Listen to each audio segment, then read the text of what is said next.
देखिए कोमल जी, मैं आपको किसी और डिपार्टमेंट में या किसी और ऑफिस में पोस्टिंग नहीं दे सकता। आपके मृत पति की जहां पे पोस्टिंग थी वहीं पे आपको काम करना पड़ेगा। देखिए सर, आप प्लीज मेरी बात समझने की कोशिश कीजिए। मैं यहाँ काम नहीं कर सकती सर। आप कहीं भी भेज दीजिए मुझे, प्लीज सर। मुझे एक बात समझ में नहीं आ रही, आप मना क्यों कर रही हैं? अरे इस नौकरी के लिए लोगों को सालों तक लाइन में खड़ा रहना पड़ता है। देखिए मौका अच्छा है, गवाइए मत। मैं जानती हूँ सर, पर प्लीज आप भी समझने की कोशिश कीजिए। मैं यहाँ काम नहीं कर सकती सर। सैलरी थोड़ी ऊपर नीचे होगी तब भी चल जाएगा। आप मुझे किसी और डिपार्टमेंट में भेज दीजिए सर, प्लीज सर। देखिए चांसेस तो जरूर है, अगर आप जीत कर रही है तो मैं ये फाइल हमारे सीनियर के ऑफिस में रख देता हूँ। अब वहाँ ये आगे बढ़ेगी या धूल खाएगी ये मैं नहीं बता सकता। Thank you sir. ठीक है।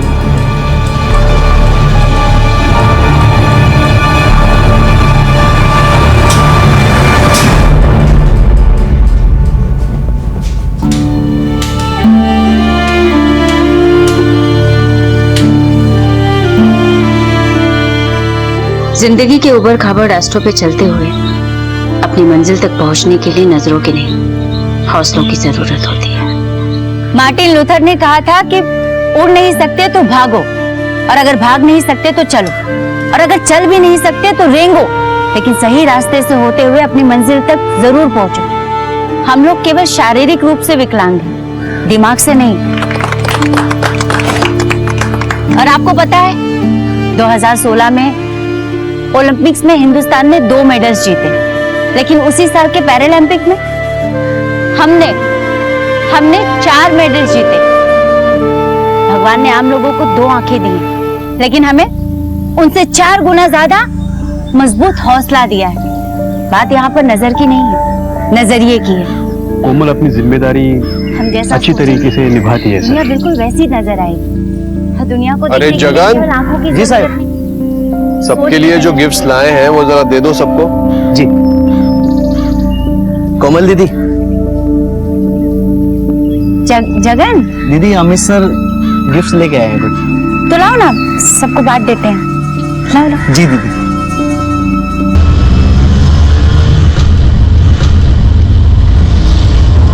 भाई साहब थोड़ा जल्दी चलो ना, मेरी बेटी वेट कर रही होगी, स्कूल छूट गया होगा।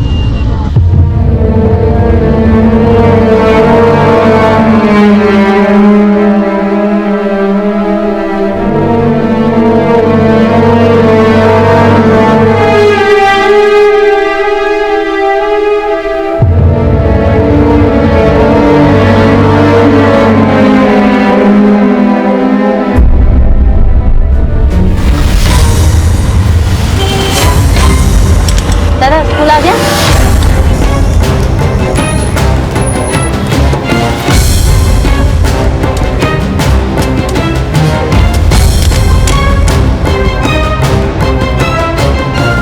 दादा मेरी बेटी दिया। दिया अंदर है। कहाँ पर है वो बैठी है। दिया? मम्मा दिया? मम्मा मुझे लगा आपको कुछ हो गया। नहीं बेटा, सॉरी सॉरी सॉरी, वो कुछ काम था ना अर्जेंट, इसलिए देर हो गई। घर चले? हाँ, वो नहीं।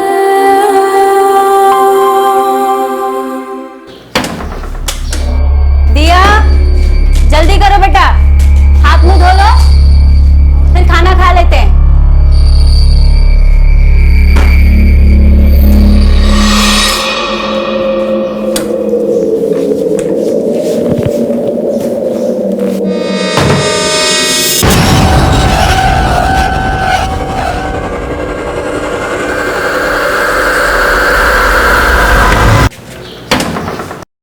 कौन है?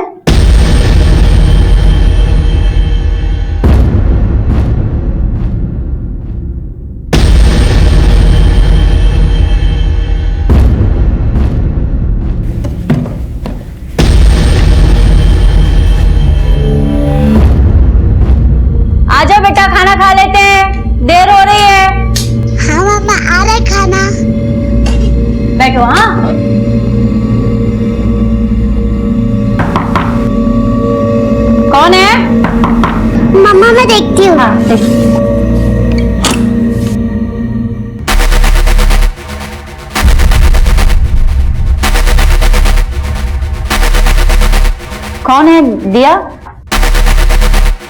दिया कौन है? सुना है तुम ऑफिस गई थी?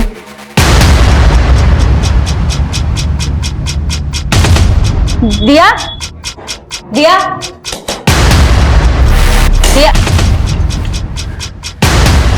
तुम यहाँ क्यों आया? यही पूछने के लिए कि तुमने एप्लीकेशन दी है, डिपार्टमेंट चेंज करना चाहती हो, मेरे साथ काम नहीं करना है। दिया, तुम अपने कमरे में जाओ और अपना दरवाजा ठीक से बंद कर लेना। हाँ? जाओ। सीधी बात तुम्हारे समझ में नहीं आती? क्यों मेरे पीछे पड़े हो? चाहते क्या हो? देखो, तुम्हारे पति ने तुम दोनों के लिए ही खुदकुशी की। आशा भाई, कोमल, क्या है? बार-बार क्यों आते हैं इसे तंग करने के लिए? निकलो यहाँ से, निकलो लेना। आशा भाई, गया क्या वो? हाँ। कोमल, तू इसकी पुलिस में कंप्लेंट क्यों नहीं करती? या फिर किसी वकील से मिल, वो कुछ बताएगा तुझे। बार-बार तंग करने आता है यहाँ पे। कोमल की जिंदगी में क्या चल रहा था? कोमल के घर आया इंसान क्या चाहता था? कोमल क्यों अपने पति की पोजीशन पे काम नहीं करना चाहती थी? इतना तो तय था कि इस अंधेरी दुनिया में अपराध का लावा फटने को था।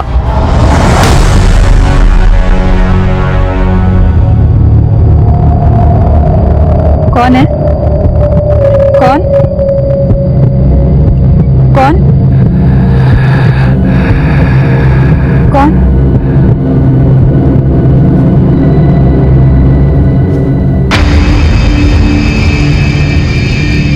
कौन? दिया, मैं जल्दी से काम खत्म करके आ जाऊंगी बेटा। मदन जी। कौन? मैं कोमल। हाँ। दिया। वाह वाह वाह, कैसी हो कोमल? ठीक हूँ मदन जी। मदन जी, एक रिक्वेस्ट थी आपसे। वो मुझे कुछ अर्जेंट काम है, बाहर जा रही हूँ, थोड़ी देर आप इसे अपने पास रख सकते हैं? तंग नहीं करेगी, समझा दिया मैंने। अरे तंग कैसा, हम लोग तो मजे करेंगे, है ना दिया बेटिया? दिया, मजे कम, होमवर्क पहले। हाँ, मैं आती हूँ। आओ आओ आओ।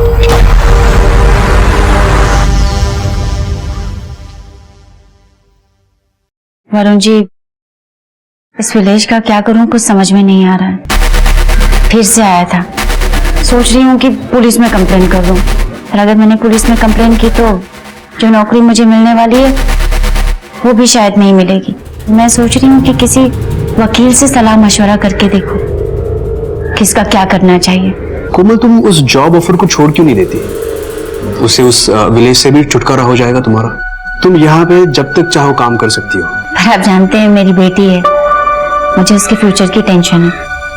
क्या है ना वरुण जी, वो सरकारी नौकरी है, पैसे भी यहाँ से 3 गुना ज्यादा मिलेंगे। खैर कोई नहीं, 1 मिनट। मेरा एक लॉयर दोस्त है, अभिषेक गोगटे नाम है उसका, मैं उससे फोन पे बात करता हूँ, देखते वो क्या कहता है। हाँ।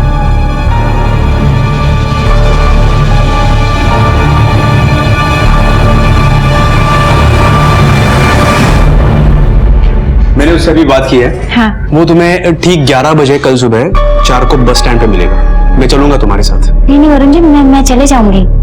वैसे भी दिया को छोड़ने के लिए स्कूल वहीं से जाती हूँ। ठीक है।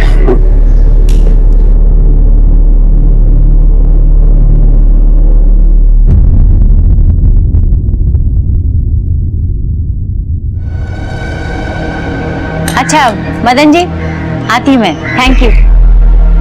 चलो, कैसा रहा? अंकल को तंग तो नहीं किया था ना? होमवर्क किया?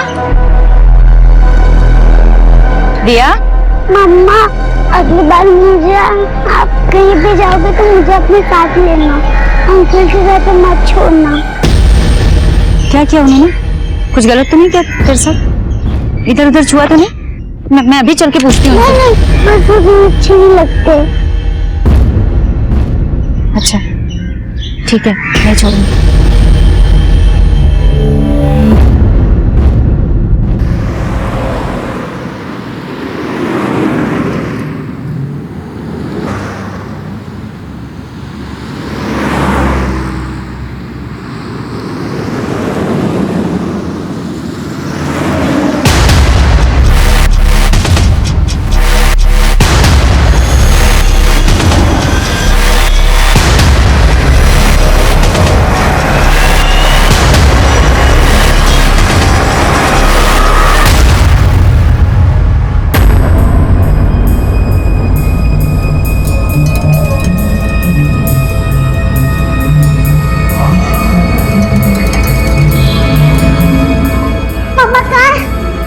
अरे दिया, आप यहाँ कैसे आए? मम्मा कहाँ है?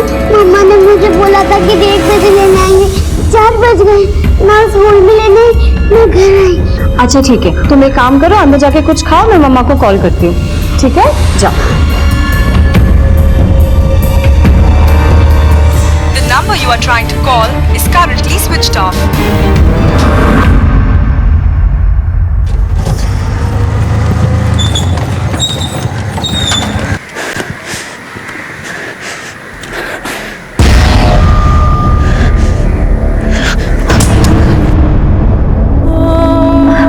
अरे कोमल, ये क्या हुआ? कोमल, कोमल, कोमल।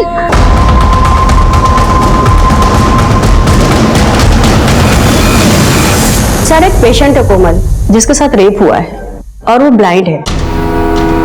ब्लाइंड है? जन्म से तो नहीं, पर 15-16 साल की होगी तो किसी एक्सीडेंट में शायद आईसाइट चली गई। कहाँ है?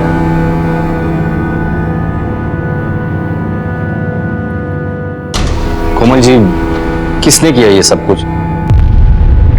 क्या सर? कुछ नहीं सर, कुछ तो नहीं किया।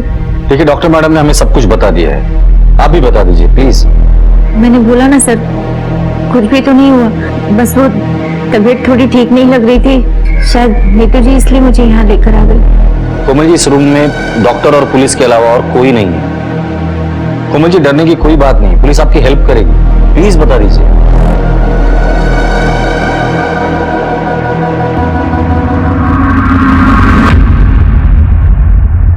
सर, आज सुबह मैं लॉयर से मिलने के लिए 4 को बस स्टॉप पर गई थी। वही लॉयर जिसके बारे में वरुण जी ने बताया था। वरुण जी मेरे एनजीओ के मैनेजर हैं। वहीं पर एक आदमी मेरे पास आया। कौन? मुझे वकील साहब ने भेजा है, चलिए मैं आपको उनके पास लेके जाता हूँ। अच्छा चलिए। वो मेरा हाथ पकड़कर मुझे अपने साथ ले जा रहा था। थोड़ी दूर चलने के बाद मुझे प्यास लगी है। मैंने पानी मांगा, वो मेरे लिए जूस लेकर आया।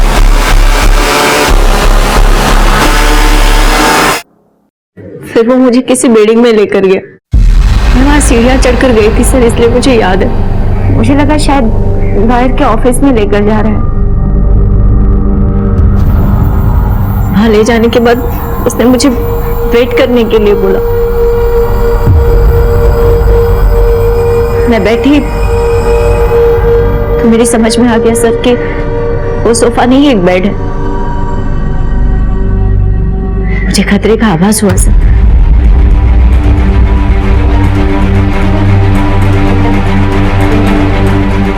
मैं वहां से जाने के लिए निकली।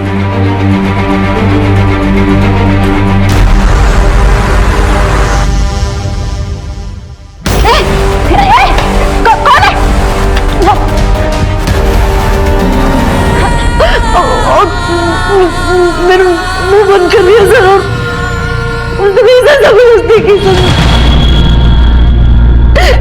मैं कुछ नहीं कर पाई सर, मैं कुछ नहीं कर पाई।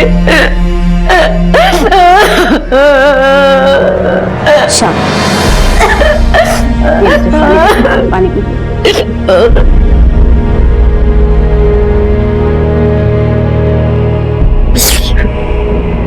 कोमल जी, जिस आदमी ने आपके साथ ये सब कुछ किया, क्या आप उसे जानती है? या उस जगह पर जहां पर वो लेके गया था, कुछ तो ज़हन में है वो उस बारे में? नहीं सर, मैंने उसकी आवाज ही पहली बार सुनी थी, लेकिन वो मुझे अच्छी तरह से जानता है।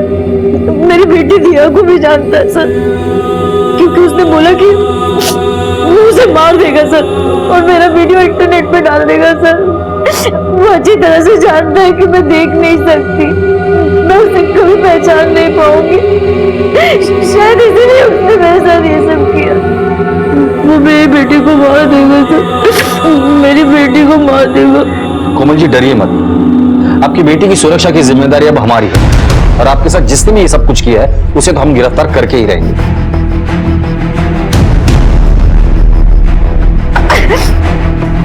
कोमल के साथ दुष्कर्म हुआ था वो देख नहीं सकती थी, इसलिए कोई भी सुराग पुलिस को मुहैया कराने में नाकाम थी। पुलिस के लिए ये केस अब एक चुनौती बन गया था, लेकिन इस मुश्किल केस को हल करने के लिए पुलिस ने कमर कस ली थी। सर मुझे अब भी ये सोच के बहुत अजीब लग रहा है कि कोई इंसान किसी नेत्रहीन औरत के साथ बलात्कार जैसा घिनौना काम कैसे कर सकता है। मनीष, तो जिस किसी ने भी किया है वो कोमल को बहुत अच्छी तरह से जानता था। उसे पता था कि कोमल की एक बेटी है और अपनी बेटी के साथ अकेली रहती है। लेकिन सर अगर कोमल को यही नहीं पता कि उसके साथ ये सारा कांड किसने किया है तो मुजिम तक पहुंचेंगे कैसे। कोमल को ना ये पता है कि उसका रेपिस्ट कौन है, वो देख नहीं सकती, वो पहचान नहीं पाएगी, और ना ही उसको ये पता है कि चारकोप में एग्जैक्टली कौन से एरिया में उसके साथ ये सब कुछ हुआ है। चारकोप बस स्टॉप के आसपास का जितना भी सीसीटीवी फुटेज मिलता है वो निकाल लो, और कोमल के कॉल रिकॉर्ड्स निकालो, उसकी मोबाइल की आखिरी लोकेशन क्या थी ये भी पता करो। कोमल जिस एरिया में रहती है वहां जाके लोगों से पूछताछ करो, वो किस किस से मिलती थी, उसका रूटीन क्या था, उससे मिलने कौन कौन आता था, और वो एनजीओ का मैनेजर वरुण, उसे पुलिस स्टेशन बुला दो। सब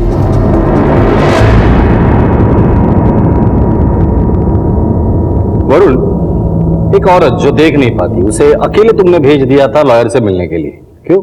देखो सर, मेरा मकसद सिर्फ कोमल की मदद करना था, और मैंने कोमल को पूछा था कि मैं तुम्हारे साथ आऊंगा, लेकिन उसने मना कर दिया सर। वो तुम्हें ठीक 11 बजे कल सुबह चारकोप बस स्टैंड पे मिलेगा। मैं चलूंगा तुम्हारे साथ। नहीं वरुण जी, मैं चले जाऊंगी। आप चाहे तो उसे पूछ सकते हो। आज सुबह से कहा दे तुम? एनजीओ में ही था। ठीक है, पहले उस लॉयर की डिटेल दो जिससे कोमल मिलने वाली थी। वैसे कोमल को लॉयर की क्या जरूरत थी? दरअसल कोमल के पति ने जब आत्महत्या की तो उसके बाद एक आदमी उसके पीछे हाथ धो के पड़ा था। कोमल उससे छुटकारा पाना चाहती थी और इसीलिए वो लॉयर के पास गई थी। आदमी का नाम क्या? विलेश राठी नाम है उसका। बाकी डिटेल्स कोमल आपको देगी। सर मैं हूँ अभिषेक गोप्ते, वरुण सर का एडवोकेट। सर मुझे वरुण ने कहा था कि कोमल मुझसे मिलने आ रही है। मैंने काफी देर तक चारकोप बस स्टॉप पे वेट किया। सर वो मेरे ऑफिस पे तो आई ही नहीं।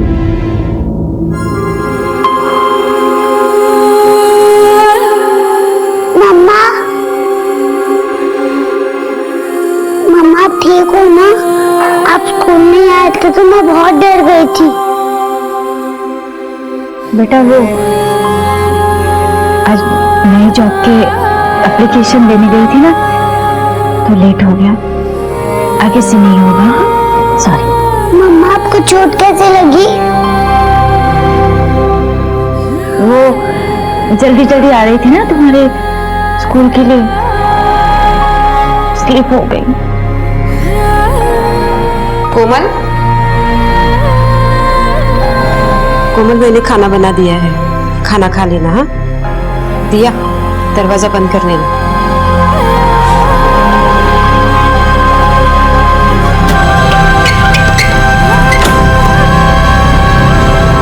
दरवाजा बंद कर।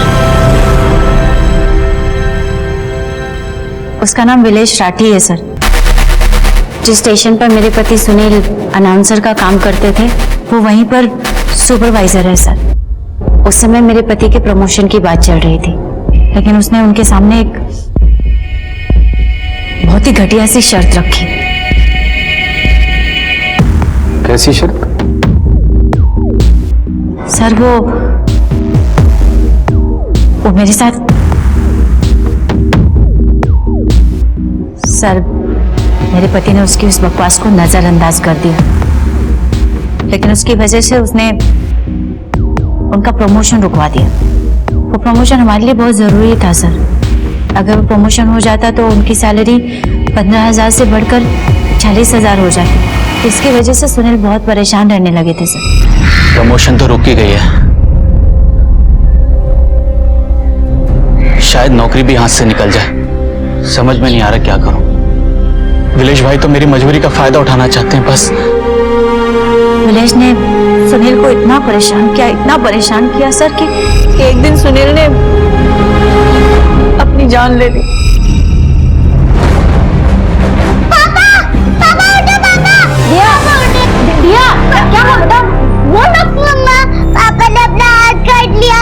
उनके हाथ से बहुत सारा खून भी निकल रहा और वो उठ भी नहीं रहे। पापा उठो ना, पापा उठो ना, पापा। पापा उठो ना, पापा उठो ना। सर कानूनी तरीके से सुनील की जॉब मुझे मिल रही है, लेकिन मैं उस कमीने का मुंह तक नहीं देखना चाहती। सुनील के जाने के बाद उसकी हिम्मत इतनी बढ़ गई कि वो आए दिन मेरे घर पहुंच जाता था। मुझसे इस विषय में बात करने के लिए। इसीलिए मैं वकील से सलाह मशवरा करना चाह रही थी कि इसके बारे में क्या करें। आपने पुलिस कंप्लेंट क्यों नहीं की? मेरी एक बेटी है 8 साल की। मैं नहीं चाहती कि मैं पुलिस में आऊं और बात बिगड़ जाए, कहीं उसने मेरी बेटी को कुछ नुकसान पहुंचाया तो। इसीलिए सर मैं बहुत डर गई थी। कोमल जी, आपके साथ इतना सब कुछ होने के बाद आपने पुलिस की मदद की है स्टेटमेंट देकर। अभी आप घर जाइए, मुजरिम को पकड़ना हमारी जिम्मेदारी है। Thank you sir.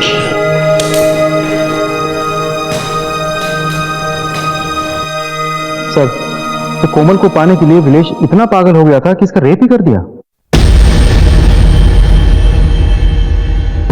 तो सुपरवाइजर साहब, 12 अगस्त को सुबह 11 बजे से लेकर शाम 4 बजे तक आप कहाँ थे? मैं अपने ऑफिस में था सर। मॉर्निंग में ऑफिस आया और रात में करीब 9 बजे वापस घर गया। आप चाहें तो मेरे ऑफिस में पता कर सकते हैं। पता किया हमें कुछ और भी पता चला है। सुना है आपको कोमल में कुछ ज्यादा दिलचस्पी थी। ये सब बेबुनियाद बातें हैं सर। मैं जानता हूं कि आप ऐसा क्यों कह रहे हैं। हाँ, मैं उसके घर जाता जरूर था, लेकिन बस उसका हालचाल पूछ रहे हैं। सुनील हमारा बहुत अच्छा एम्प्लॉय था। उसके जाने के बाद मैं उसके परिवार को लेकर चिंतित था और इन दिनों मैं उसको समझाने के लिए जाता था कि वो मेरे पास जॉब ज्वाइन कर ले। माना कि इस शहर में आपसे बड़ा कोई शरीफ आदमी है ही नहीं, पर इस बात पर जब तक हम ऑफिशियल थप्पड़ नहीं मारेंगे ना, शहर छोड़कर बाहर नहीं जाना। ठीक है, जाओ।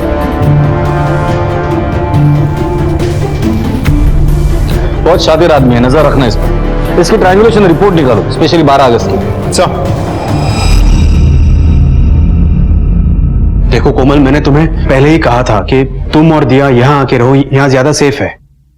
लेकिन अब ये हादसे के बाद तो यहाँ की औरतें बहुत डरी हुई है और हमारी एनजीओ की भी काफी बदनामी हुई है। देखिए, मेरे साथ जो हुआ उस घाव को मैं अकेले बर्दाश्त कर लूंगी, लेकिन अगर ये बात मेरी बच्ची उसे पता चले कि उसकी माँ के साथ रेप हुआ है, तो वो बर्दाश्त नहीं कर पाएगी। उससे उसका बचपना छिन जाएगा।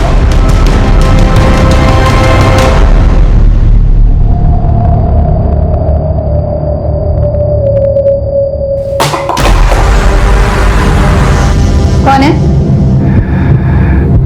कौन है? कौन है? बताओ।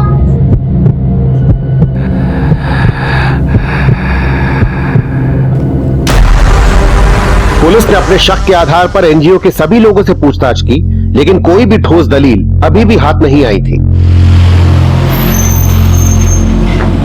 सर, कोमल से जुड़े सभी लोगों से पूछताछ की मैंने। अभी तक तो शक सिर्फ विलेश पर ही है, लेकिन फिर भी विलेश के खिलाफ हमारे हाथ एक भी सबूत ऐसा नहीं लगा जिसके आधार पर हम ये कह सकते हैं कि मुजरिम विलेश ही है।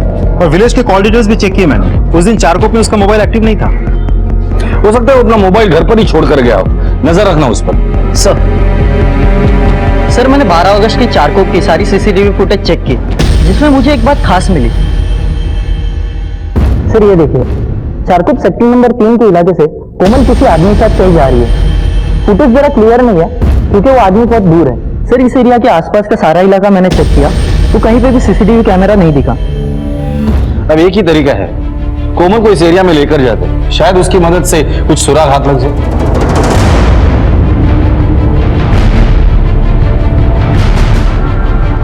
कोमल जी,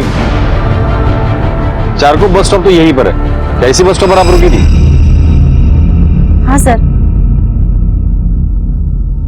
सर, यहाँ आसपास में कोई शायद टेलर है। मशीन की आवाज सुनी थी मैंने।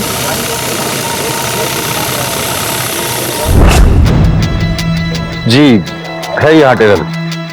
फिर सर मैं ऐसे खड़ी थी, वो शायद यहाँ से आया था।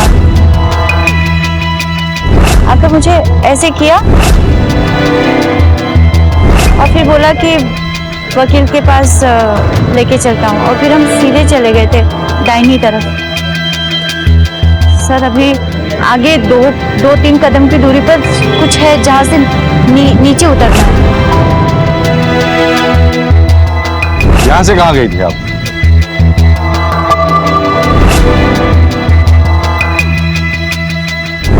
इधर गए थे सर।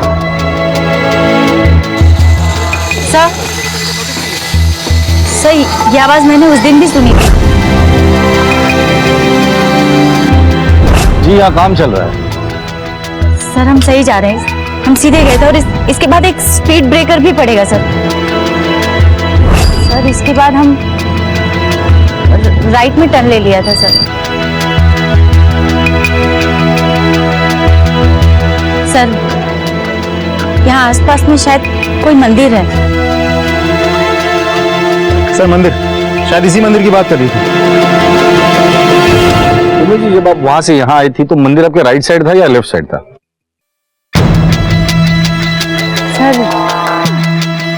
सर शायद मेरे लेफ्ट में ही था सर। आवाज इसी तरफ से आ रही थी। आप अभी इस वक्त मंदिर के बराबर सामने खड़ी है, अब यहाँ से आप कैसे गई थी? सर शायद मैं ऐसे थी सर, लेफ्ट साइड से आवाज आ रही थी पर पीछे की तरफ से आ रही थी और फिर सीधे गए थे सर।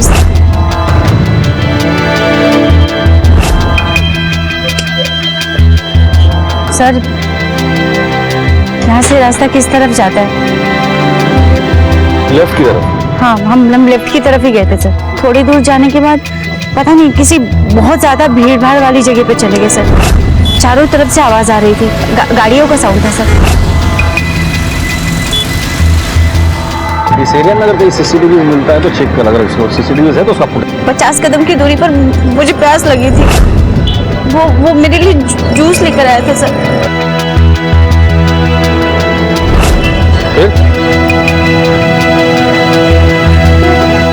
जूस पिया, उसके बाद क्या हुआ? कहाँ गए आप लोग?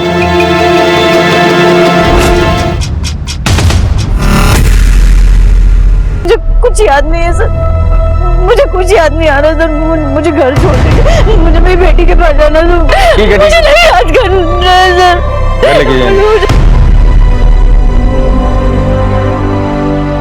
सर कोमल ने हमें हॉस्पिटल में बताया था कि रेपिस्ट ने उसे सीढ़ियां चढ़ाई थी और किसी बेड पे बिठाया था। तो बेड तो किसी घर का या लॉज का, किसी होटल का भी हो सकता है। और आसपास यहाँ इतने सारे बिल्डिंग है सर, हम मुझे तक पहुंचेंगे कैसे? पहुंचना तो पड़ेगा, काम मुश्किल है लेकिन नामुमकिन नहीं है। वैसे इस एरिया के सारे सीसीटीवी फुटेजेस मैंने चेक कर लिए हैं। मेन रोड और गलियों छोड़कर कुछ नहीं मिल रहा है। कोमल के एनजीओ के बारे में डिटेल इंफॉर्मेशन करो और उसके एरिया में पूछताछ करो। अब 4 का पढ़ो। 4 1 4, 4 2 8, 4 कोमल! 12। मदन जी आइए ना, आइए ना। कैसी हो कोमल? नहीं मैंने सुना वो तुम डरना नहीं हो, हम है ना, घबराना नहीं। तुमसे कुछ बात करनी थी, अगर बुरा ना मानो तो। नहीं मदन जी, कैसी बात कर रहे हैं आप? बैठिए, संभाल। हाँ।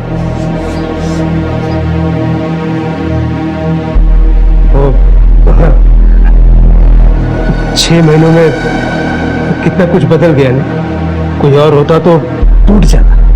और कोमल तुम्हें बहुत शक्ति है, पर हर शक्ति की एक सीमा होती है और तुम पर तो दिया की जिम्मेदारी भी है। आज लोग नेत्रहीन कह रहे हैं, कल चरित्र। तुम समझ रही हो ना मैं क्या कह रहा हूं? मेरा एक मशवरा है, तुम ये शहर छोड़कर चली जाओ। ये पुलिस के पछड़ों से बच जाओ। हम है ना मदद करने के लिए। नागपुर में हमारी पहचान के लोग हैं, वो तुम्हारी मदद कर देंगे। मदन जी,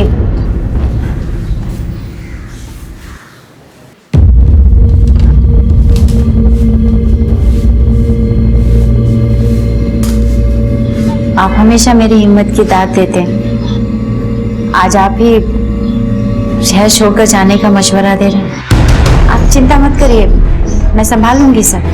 अच्छा ठीक है, मैं चलता हूँ।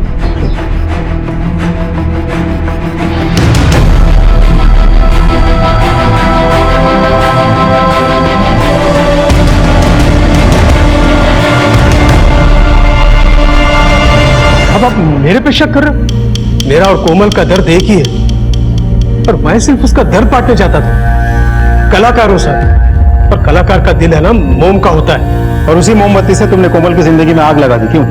सब मैंने ऐसा कुछ भी नहीं किया। 12 अगस्त को तो मैं कोमल से मिला भी नहीं। अच्छा, एक बात बताओ, तुम्हारी कमाई का जरिया है सिर्फ म्यूजिक, और मुंबई जैसे शहर में सिर्फ संगीत के जरिए इतना बड़ा घर, इतने पैसे, मानना पड़ेगा। ओ साहब, ये मेरा पुश्तैनी घर है, बाप दादा के टाइम से। सब अभी 2 साल पहले मेरी आई का देहांत हुआ है। ठीक है, क्या हुआ है क्या नहीं हुआ है वो तो हमें पता चल ही जाएगा, और जब तक इन्वेस्टिगेशन पूरी नहीं हो जाती या पुश्तैनी घर छोड़ के जाना मत। और हाँ, अगर हमें पता चला ना इस कांड के पीछे तुम्हारा हाथ है, तो तुम्हारी जो म्यूजिक और संगीत की महफिल है ना, ये उम्र भर के लिए जेल में सजेगी, इतना याद रखना।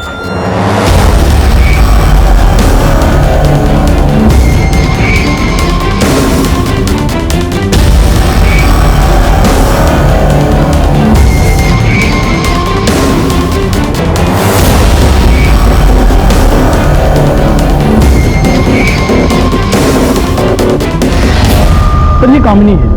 लगभग 6 महीने पहले हमारे पुलिस स्टेशन में इसके पड़ोसी ने एक मिसिंग रिपोर्ट दर्ज की थी। हमने जब जांच पड़ताल की तो हमें यह पता चला कि वो लड़की एक एनजीओ में काम करती थी। एनजीओ का नाम क्या था? रोशनी का सफर।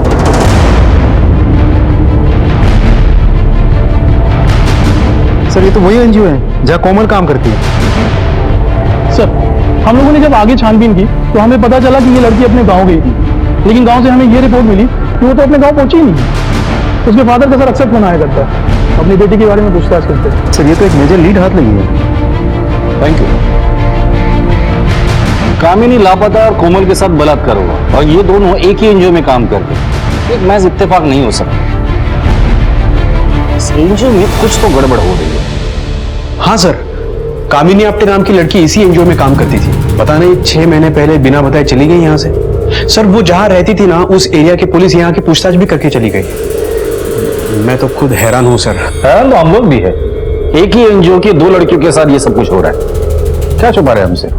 सर हमारा एनजीओ एक खुली किताब है सर। सर जरूर कोई हमें बदनाम करने की कोशिश कर रहा है, और इसीलिए ये सब हो रहा है।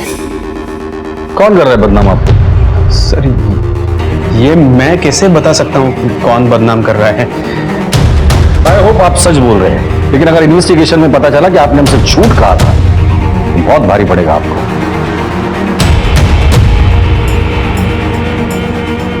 टीम कोशिश कर रही है, लेकिन अभी तक कोई लीड नहीं मिली। सर लेकर आओ। जी कहिए। सर आपने मेरी कंप्लेंट पे कोई एक्शन लिया? कौन सी कंप्लेंट? कुछ दिनों से मुझे लग रहा है कि कोई मेरा पीछा कर रहा है। कौन है? मुझे हार्म करने की कोशिश कर रहा है। मैंने इस बारे में वरुण सर को भी बताया था, मुझे लगा शायद उन्होंने आपको कुछ बताया होगा। वरुण ने तो हमें कुछ नहीं बताया। सर वरुण सर हमेशा ऐसे ही करते हैं, कामिनी के टाइम पे भी उन्होंने ऐसे ही किया था। कोई कंप्लेंट सीरियसली नहीं लेते। कामिनी के बारे में क्या जानती हो? सर कामिनी हमारे यही काम करती थी। एक लड़का था राघव, जो पार्शियली ब्लाइंड था, और वो कामिनी को बहुत परेशान किया करता था, और उसके साथ साथ हमें भी। हमने उस बारे में भी वरुण सर को कंप्लेंट की थी, पर तब भी वरुण सर ने ध्यान नहीं दिया। कामिनी इस वक्त कहाँ है? सर लोग कहते हैं कामिनी घर चली गई, पर मुझे लगता है वो राघव के डर से ही भाग गई है। ये राघव कहाँ मिलेगा? सर राघव पता नहीं कहाँ मिलेगा, पर कविता ताई उसके कांटेक्ट में है। ये कविता ताई कहाँ है? दिया, दिया जल्दी करो, जूते भी तैयार हो गए, चलो लेट हो जाएगा। बैठो। स्कूल के कपड़े क्यों नहीं पहने? मम्मा मुझे स्कूल नहीं जाना है। क्यों नहीं जाना स्कूल? मैं जिससे भी प्यार करती हूँ और जो भी मेरे आसपास होता है उनके साथ पूरा होता है। नहीं बेटा, पहले पापा मर गए, फिर आपके साथ, फिर मदन अंकल। क्या किया मदन जी ने? उन्होंने कहा पापा स्ट्रांग नहीं थे, पापा वीक थे, और मेरे फ्रेंड कहते हैं कि पनौती हूँ। नहीं बेटा, ऐसा नहीं बोलते। हाँ? किसने कहा कि तू पनौती है? तू तो मेरी हिम्मत है, मेरी ताकत है। प्रॉमिस कर मुझे कि आगे से ऐसे कभी नहीं सोचेगी कि जो हुआ वो तेरी वजह से हुआ। प्रॉमिस मम्मा। अच्छा कपड़े पहन ले, स्कूल जाते हैं।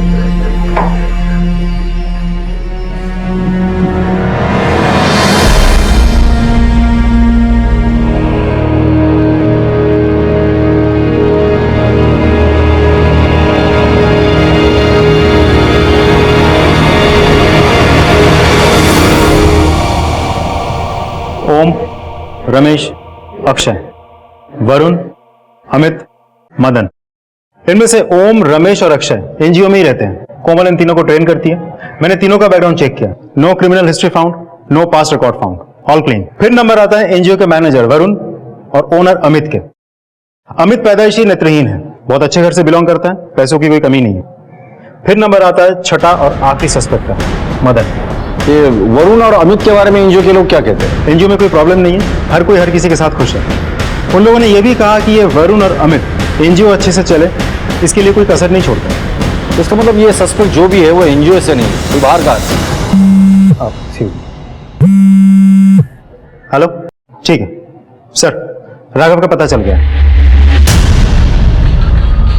साहब आप उन किसी कोमल को नहीं जानता साहब। चल माना कि कोमल को नहीं जानता, कामिनी को तो जानता है ना, कहाँ है वो? साहब आप उन एनजीओ की लड़कियों को छेड़ता था, पर कभी गलत काम नहीं किया साहब। जब कामिनी गायब होगी तो मुझे पता था कि सब लोग मुझ पर ही शक करेंगे, इसलिए अपन अंडरग्राउंड हो गया। अब आज तक एनजीओ में जितने भी रेप हुए ना, उन सब औरतों के साथ मेरा नाम जोड़ा गया साहब। तू कह रहा है एनजीओ में लड़कियों के साथ बलात्कार होता था? हाँ साहब, हाँ। झूठ मत बोल। अगर एनजीओ में लड़कियों के साथ बलात्कार होता था तो किसी ने पुलिस कंप्लेंट क्यों नहीं की? सब मैं झूठ नहीं बोल रहा हूँ साहब, सब मैं सच बोल रहा हूँ। उन सब औरतों के नाम और फोन नंबर है मेरे पास। मैं मजे करने के लिए उनको कॉल किया करता था साहब। हाँ, राघव के पास से उन औरतों के नंबर ले लो, उन्हें कांटेक्ट करो, उनका स्टेटमेंट रिकॉर्ड करो। अब तो ठोस सबूत हाथ आने पर ही वरुण पर हाथ डालना। पुलिस के हाथ आए राघव ने नए खुलासे किए थे और केस को एक नई दिशा में मोड़ दिया था। पुलिस ने अब पहले सबूत बटोरने को प्राथमिकता दी और अपनी तफ्तीश का दायरा फैला दिया। हाँ सर, ये लड़की तो बगल वाले लॉज में देखा। लॉज का नाम हनीमून लॉज। सर उसने मुझे धमकी दी थी कि अगर मैंने उसके बारे में कुछ बताया तो वो मेरी वीडियो इंटरनेट पे डाल देगा। सर मैं उसकी धमकियों की वजह से चुप थी। किसने धमकी दी थी आपको? वरुण। मारो मत मुझे, मैं बोलता हूँ सर। सारे मामले दबा के क्यों रखे थे तूने? अगर पुलिस केस हो जाता तो हमारे एनजीओ को ताला लगता सर, बहुत बदनामी हो जाती है हमारी। मैंने उन लड़कियों को झूठ बोला, मैंने कोई वीडियो नहीं बनाया सर। लेकिन सर शपथ सांखों खरा बोल रहा हूँ सर, मुझे बिल्कुल नहीं मालूम कि रेप किसने किया है। मैं बस खुद को और एनजीओ को बचाना चाहता था सर। बहुत एनजीओ कर रहा है, क्या रखा है उस एनजीओ में जो एनजीओ से इतना प्यार करता है? हमारे अमित सर कुछ देख नहीं सकते और उसकी वजह से हमारे एनजीओ की पूरी जिम्मेदारी मेरे कंधों पर थी। मैं जहां कहूं वहां वो बिना पूछे साइन करते थे सर। उसी भरोसे का फायदा उठाकर मैं एनजीओ से पैसे चुराता था सर।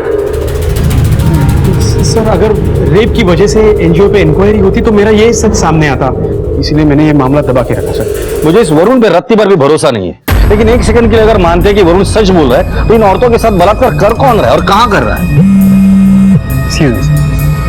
हाँ बोलो। मैं चारकोप के हनीमून लॉज पे हूँ। कोमल को यहीं लाया गया था। क्या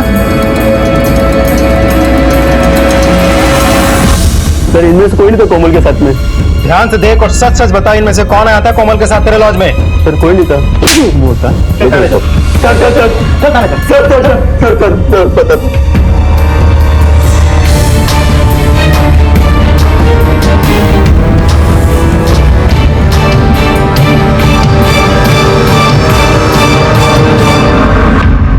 सर मैं बहुत ही अच्छे फैमिली से हूं।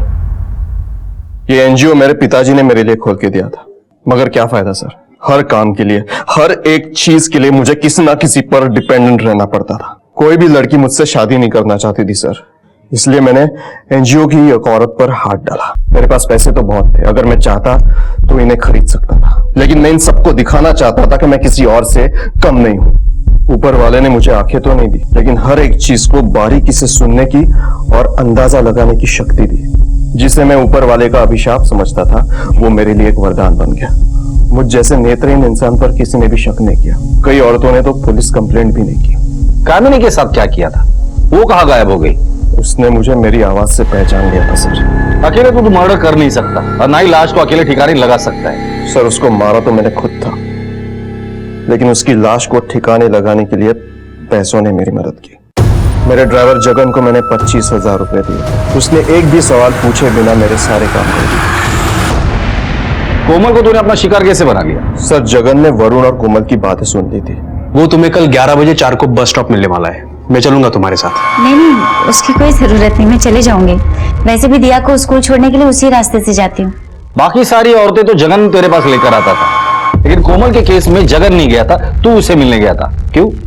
कोमल और जगन अक्सर एक दूसरे से बातें किया करते थे। वो उसे छूकर बता सकती थी कि वो जगन है, लेकिन वैसा इंटरेक्शन मेरा और कोमल का कभी नहीं हुआ। एनजीओ में कुछ भी करना मेरे लिए रिस्की साबित हो सकता था, लेकिन मैं एक सही मौके की तलाश में था। मेरे ड्राइवर जगन ने मुझे बता दिया था कि वो चारकोप जा रही है, और जैसे ही वो चारकोप पहुंची मेरे ड्राइवर ने मुझे इन्फॉर्म कर दिया और बाद में मुझे अच्छे से गाइड भी किया। बस सर, सीधा आपके सामने 10 कदम आगे। कौन? मुझे वकील साहब ने भेजा है।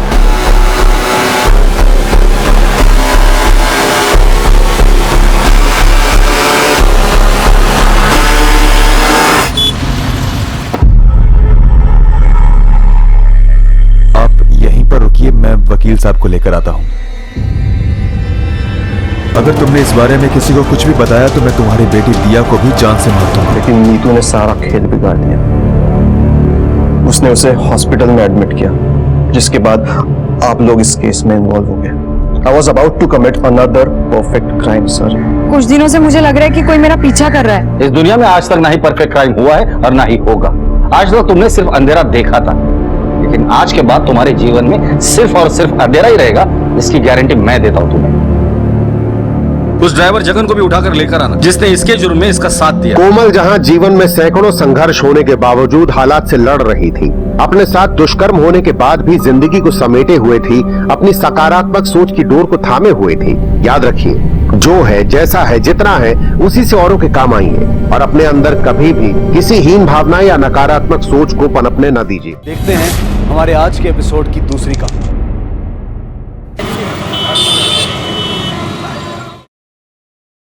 सुनते हो? क्या हुआ?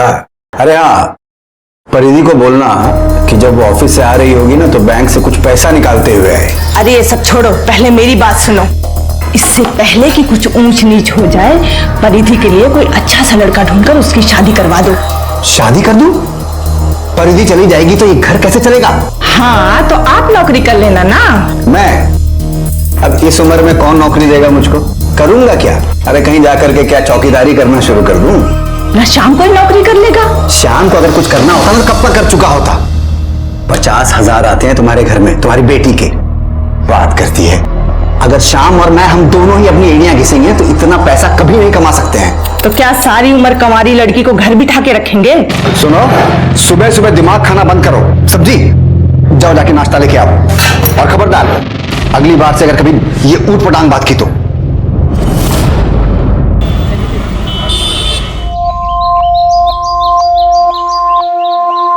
I love you, परी। कोई देख लेगा? कोई नहीं दिखेगा।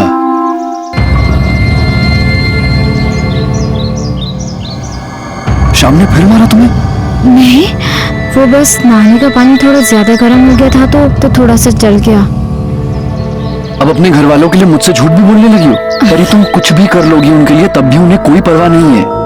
पर ये काम करते हैं, चलते हैं यहाँ से, कहीं दूर जाके निकाह कर लेंगे। और फिर मेरा भाई तेरे ही सामने मुझे जान से मार देगा। हाथ तो लगा कर देखे मेरी बीवी को, चीर कर रख दूंगा। बीवी? शादी हुई नहीं और अभी से इतनी पोजेसिव? वैसे स्वीट है तू।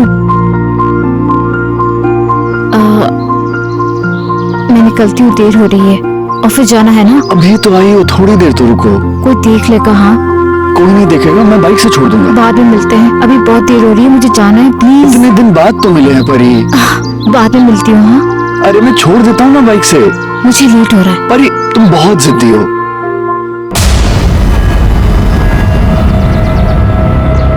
हाँ श्याम भाई,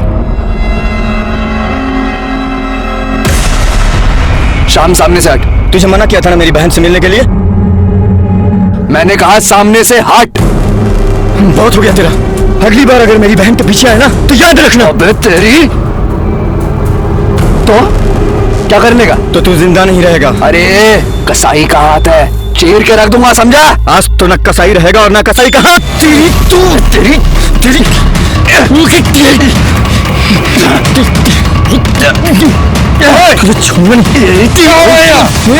रोड तुम्हारे बाप का है। चलो यहाँ से, पता नहीं कहाँ से चले आते हैं। चलो याद रखना। चलो उधर जाऊंगा।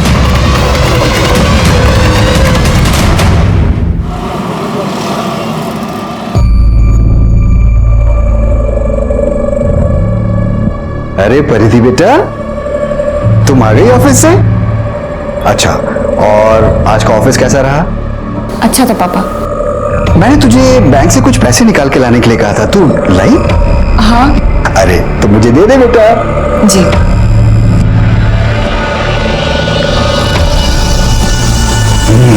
Very good. ये क्या भर रही है बेटा? ये किस चीज का फॉर्म है? पापा वो नोएडा में मेरे ऑफिस के पास एक जिम है, वहाँ डिस्काउंट चल रहा है, उसी का फॉर्म है। 10,000 में ईयरली मेंबरशिप मिल रही है, तो मैंने सोचा। अरे तुम पागल हो गई हो क्या? हाँ, किस चीज का डिस्काउंट है? 10,000 का? ये क्या जिम विम का चक्कर है? हाँ, ये सिर्फ ढकोसले हैं, सिर्फ चोंचले हैं ये। देख, वैसे भी यहाँ पे घर चलाना मुश्किल हो रखा है, घर के खर्चे पूरे नहीं होते, और तेरे को पता नहीं 10,000 का जिम भरना है? कोई जिम विम नहीं भरना, समझी? पापा लेकिन मैं हेल्थ का ख्याल रखना चाहती हूँ, उसके लिए ज्वाइन कर रही हूँ। अरे तो यहाँ घर पे कसरत करना, आजकल वो कितना चल रहा है, योगा पोगा, योगा कर। और ये ना फिजूल के ढकोसले में अपने पैसे बर्बाद करने की कोई जरूरत नहीं है। संभालो अपनी बेटी को।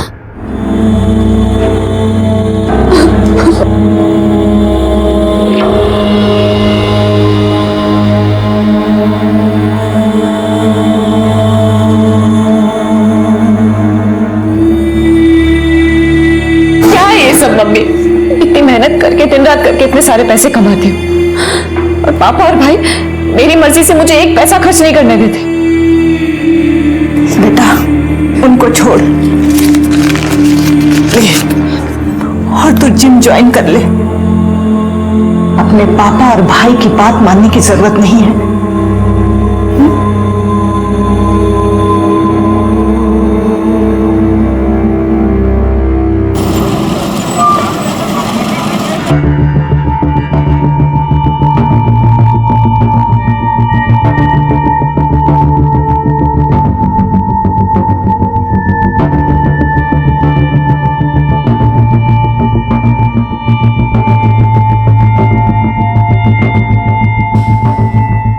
आराम से 3, 4। एक मिनट। हाँ, yes ma'am. Hi, I am Prashant Malik, head trainer. आप जिम ज्वाइन करने आई हैं? हाँ। आइए आपको जिम दिखाता हूँ। जी। ये मैम हमारा वेट ट्रेनिंग सेक्शन है, टमी वेस्ट सब यहाँ पर होते हैं। आइए प्लीज।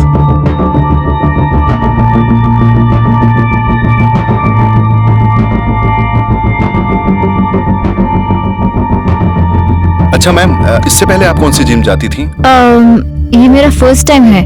अच्छा, फर्स्ट टाइम है, no problem. I am sure it's your best decision, because यहाँ के इक्विपमेंट्स काफी एडवांस है, और जिम करने से आपका स्टेमिना भी इंक्रीज होगा और आप फिट भी रहेंगी। जी। तो आप फॉर्मेलिटीज फिल कर लीजिए, हम कल से आपकी ट्रेनिंग शुरू करते हैं। जी sure. Okay sure, please.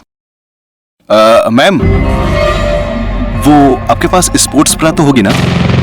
Sports bra? नहीं, एक्चुअली वी रिकमेंड दैट कि ट्रेनिंग के टाइम पे आप स्पोर्ट्स ब्रा ही पहने। I hope you know that. ठीक है। Sure, please proceed. Thank you.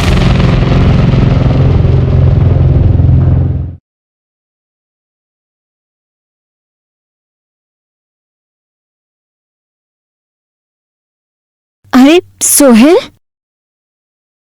घर जा रही है?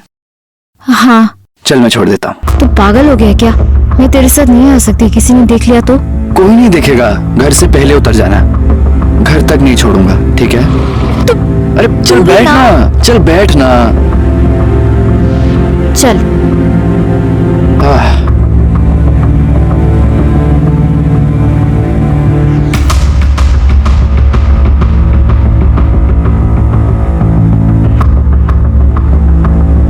नहीं नहीं, ये मेरी गली है, मेरे घर वाले देख लेंगे। अरे कुछ नहीं होगा, मैं यहाँ पे छोड़ देता हूँ। प्लीज सिंह।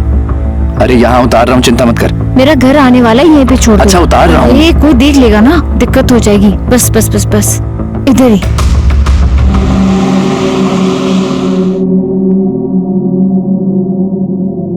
दिन भर खाली पेट घूमता रहता है। देख, तेरी पसंद की सेवइयां बनाई हैं, खा ले। दिल नहीं कर रहा है, जब करेगा तो खा लूंगा।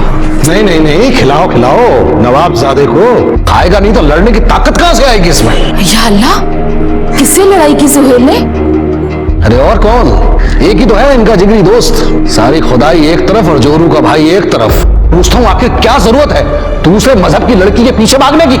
मैं उसके पीछे नहीं भाग रहा हूँ, प्यार करता हूँ उससे, निकाह करना चाहता हूँ, और ऐसा करने से मुझे कोई नहीं रोक सकता।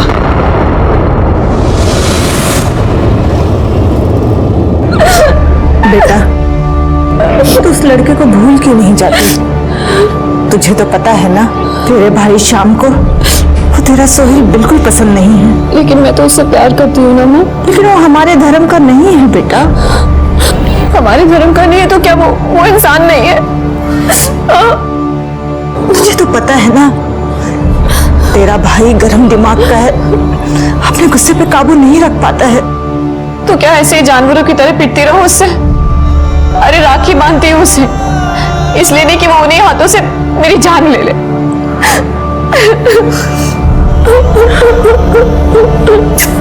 चुप हो जा मेरे बच्चे।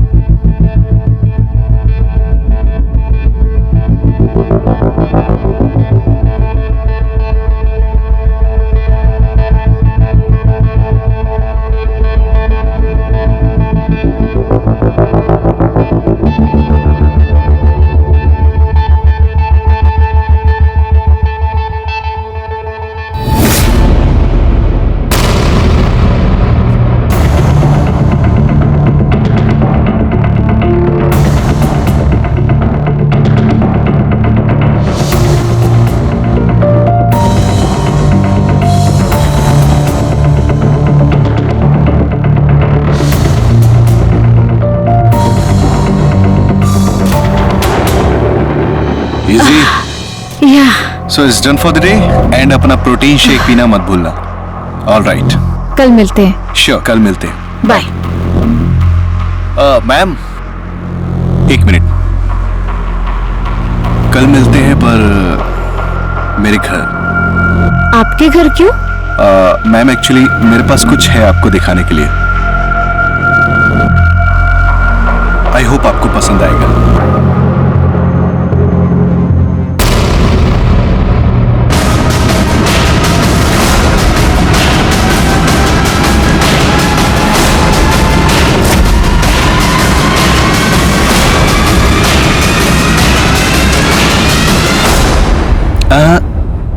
कैसी लगी?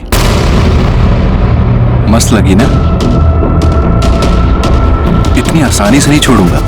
क्या किया तुमने? बस एक बार ऐश करा दे, फिर ये क्लिप ना तेरे सामने ही डिलीट कर दूंगा।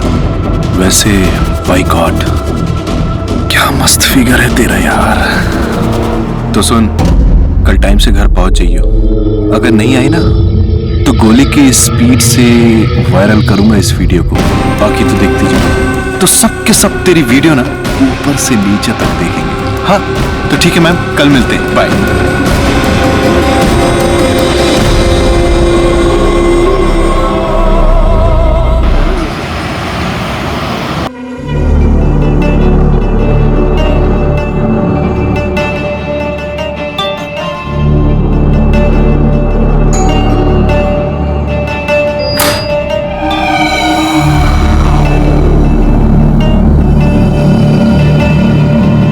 आ गई तुम?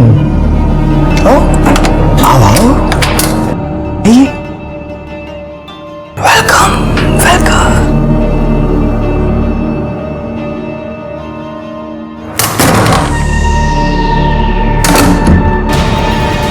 परिधि की जिंदगी में पहले से ही बहुत परेशानियां थी। ऐसे में प्रशांत एक नई मुसीबत बनकर उसकी जिंदगी में आ गया था। परिधि ने सोचा कि वो एक बार प्रशांत की बात मानकर ये सब कुछ खत्म कर देगी, लेकिन क्या ये इतना आसान था?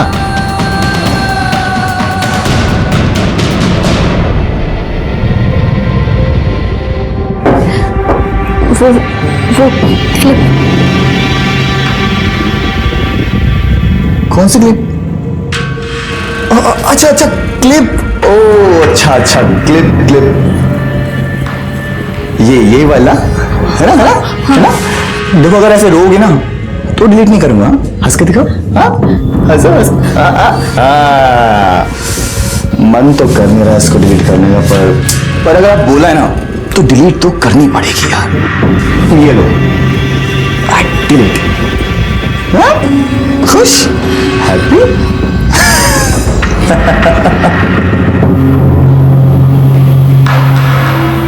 पर ये काम करते हैं, चलते हैं यहाँ से, चलते हैं यहाँ से, कहीं दूर जाके निकाह कर लेंगे, जाके निकाह कर लेंगे। I love you परी, love you परी।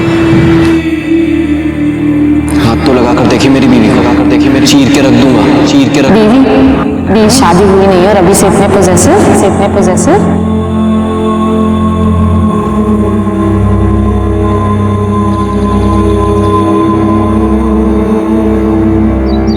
ये गिफ्ट किस लिए? तुम भूल गई ना, मोहतरमा से 1 साल पहले इसी दिन इस खाकसार को आपसे इश्क हुआ था।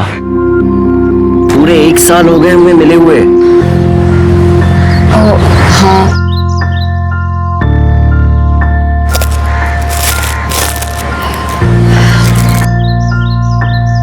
क्या हुआ परी? ऑफिस में कुछ हुआ क्या? कुछ नहीं, वो बस घर में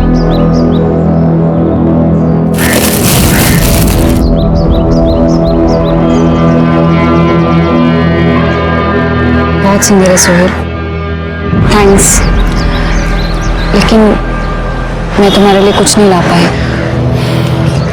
तुम हो ना मेरे पास, मुझे कुछ नहीं चाहिए।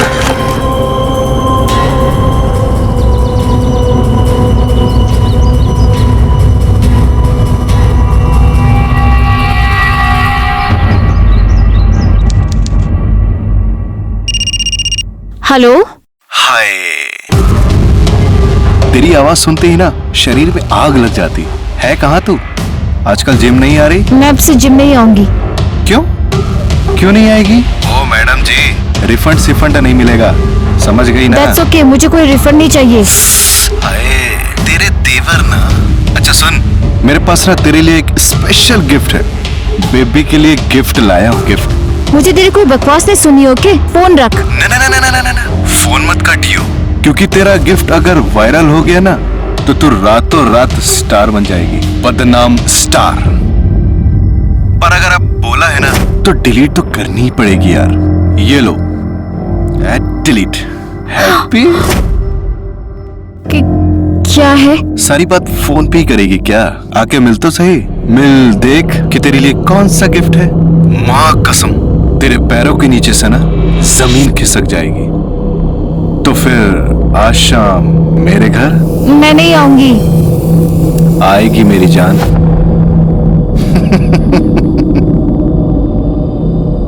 हेलो सुन,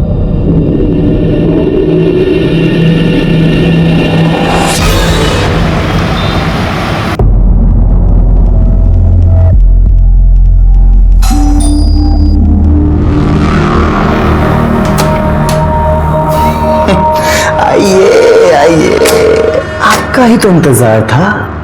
आइए, चलिए।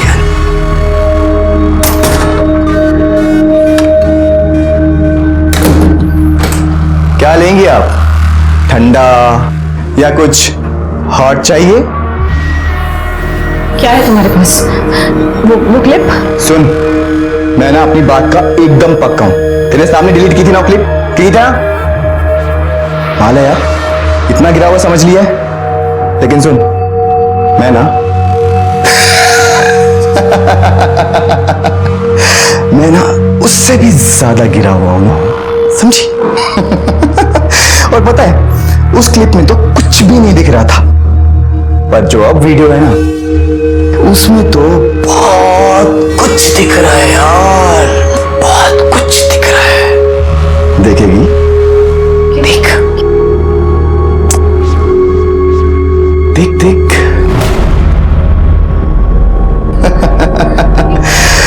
परिधि और प्रशांत का MMS नहीं हो।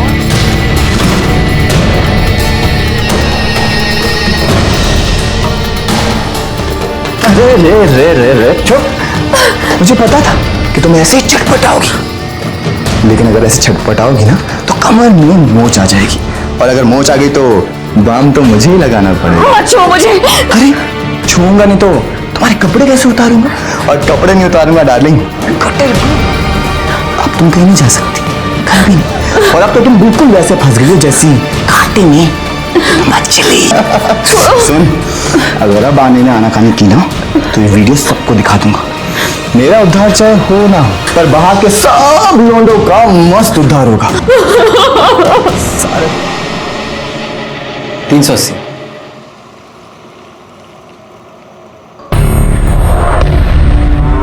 परी परी परी परी सोहेल, परी मैं कब से आवाज दे रहा हूं तुमको, और ये सब क्या है? श्याम ने मारा ना? नहीं बोलो, श्याम ने मारा ना तुमको फिर से? मेरे साले मेरी बहन है। परिधि की जिंदगी उलझ कर रह गई थी।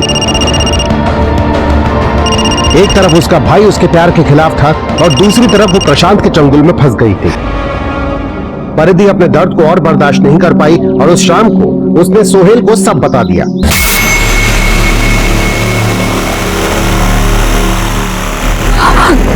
तुमसे इतनी मोहब्बत करता हूं कि तुम्हें जान से मार भी नहीं सकता। मेरी तरफ देखो परी, परी मेरी तरफ देखो। उस कमीने ने तुम्हारे साथ जो कुछ भी किया है उसकी सजा उसे जरूर मिलेगी। तुम मेरे साथ हो ना परी, तुम मेरे साथ हो ना?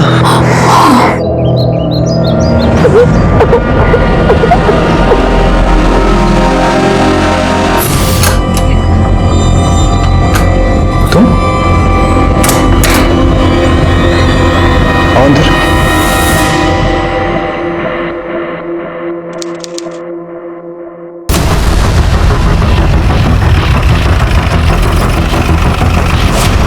सर मैंने आपको फोन किया था, यहाँ ऊपर मेरा बड़ा भाई रहता है, कुछ दिनों से उससे बात नहीं हो पा रही थी। सडनली आज पड़ोसियों का फोन आया, बोले घर से बहुत स्मेल आ रही है। हाँ सर, मतलब मेरा फोन भी नहीं उठा रहे भैया, मैं तो बहुत घबरा गया, मैंने सीधा आपको फोन किया। नाम क्या है तुम्हारे भाई का? प्रशांत मलिक। शांत हो जाइए आप लोग, सब शांत हो जाइए। सर यही फ्लैट है। किराए पे रहते थे या अपना मकान है? सर रेंट पे। लैंडलॉर्ड से इसी चाबी मंगवाइए।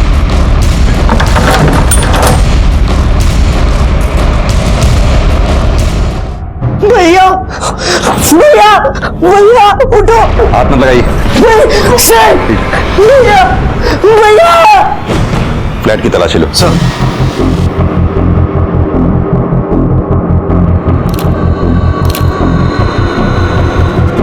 सक्सेना, खून के धब्बे सूख चुके हैं, और जिस तरह से लाश से बदबू आ रही है उससे तो लगता है इसकी मौत हुए 2-4 दिन हो गए। हाँ सर, 2 गोली मारी गई है, बाकी का तो पोस्टमार्टम रिपोर्ट से ही पता चलेगा। और सर देख कर कहीं लग नहीं रहा कि फोर्स एंट्री हुई है। आप लोगों में से किसी ने कुछ देखा है, सुना हो? नहीं सर। कमाल है, आपकी सोसाइटी में कोई बाहर से आके एक लड़के को 2 गोली मार गया, किसी ने कुछ देखा या सुना ही नहीं? सर उस दिन वो आगे वाली सोसाइटी में शादी थी, डीजे बज रहा था, बहुत शोर हो रहा था, शायद इसीलिए कुछ सुनाई नहीं दिया। सगा भाई था? जी सर। आखिरी बार कब मुलाकात हुई थी आपकी इनसे, या मेरा मतलब कब बात हुई थी आखिरी बार इनसे? 5 दिन पहले। उसके बाद? उसके बाद मैंने फोन ही नहीं किया, मुझे लगा बिजी होंगे। सर अंदर बेडरूम में लैपटॉप मिला है, जमा करो उसे। सर। सक्सेना, बॉडी को पोस्टमार्टम के लिए भेजो। बिल्डिंग में जहां जहां भी सीसीटीवी है सबकी फुटेज निकलवाओ, पता करो इसे आखिरी बार कब देखा गया था, या इसे आखिरी बार कौन कौन मिलने आया है। ठीक है सर। चलिए आप लोग पीछे हटिए। सर प्रशांत की पोस्टमार्टम रिपोर्ट आ गई है। सर रिपोर्ट के हिसाब से उसे 2 गोलियां मारी गई थी, बॉडी पे कहीं भी कोई स्ट्रगल का निशान नहीं है, और सर मौत 5 अगस्त की रात 10 बजे से 1 बजे के बीच हुई है। प्रशांत के लैपटॉप का पासवर्ड क्रैक हुआ? सर कोशिश कर रहे हैं, आइए।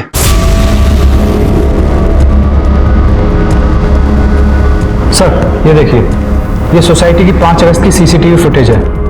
प्रशांत करीब 8 बजे सोसाइटी के अंदर आता दिख रहा है, और सर जितने भी ये लोग दिखाई दे रहे हैं मैंने इनसे बात की, ये सोसाइटी के रहने वाले हैं या तो यहाँ पर रेगुलर आने जाने वाले, लेकिन कोई उस लड़की को नहीं जानता। ये लड़की करीब 10:45 में सोसाइटी के अंदर आई और 11:05 पर चली गई और 11:08 पे सर ये लड़का उसके पीछे दौड़ा है। ये टोपी वाला सर, ये देखिए। चेहरा साफ दिखाई नहीं दे रहा है इसका। हाँ सर, लेकिन सर हो सकता है उसका साथी हो। सर पासवर्ड क्रैक हो गया। दिखाइए सर, ये एक वीडियो है सर।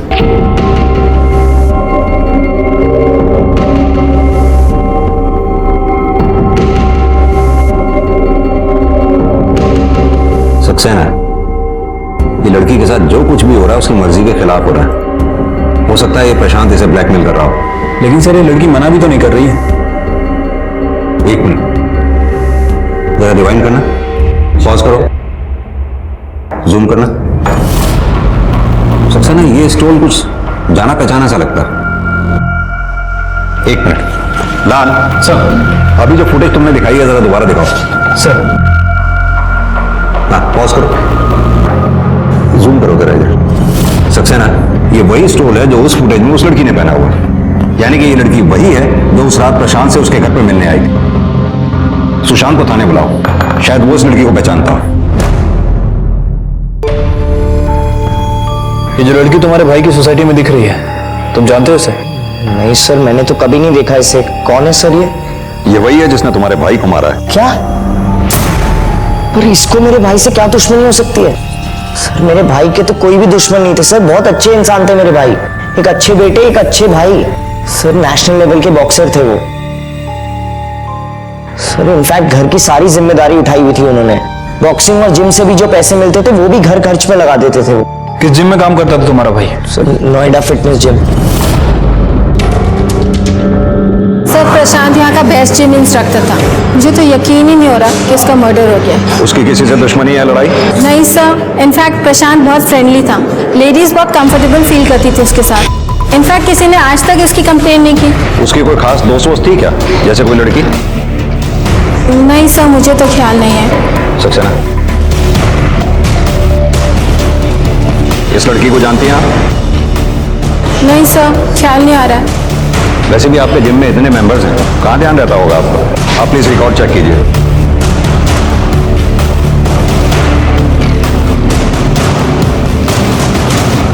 हाँ सर, ये यहाँ की मेंबर थी, फरीदी शर्मा।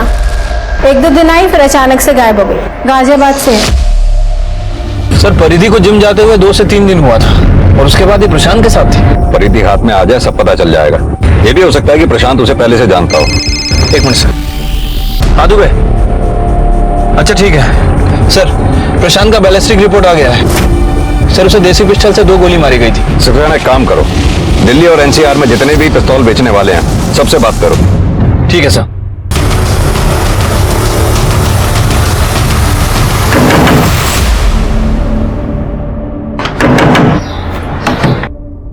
सर आप, सर मेरी परिधि का कुछ पता चला सर?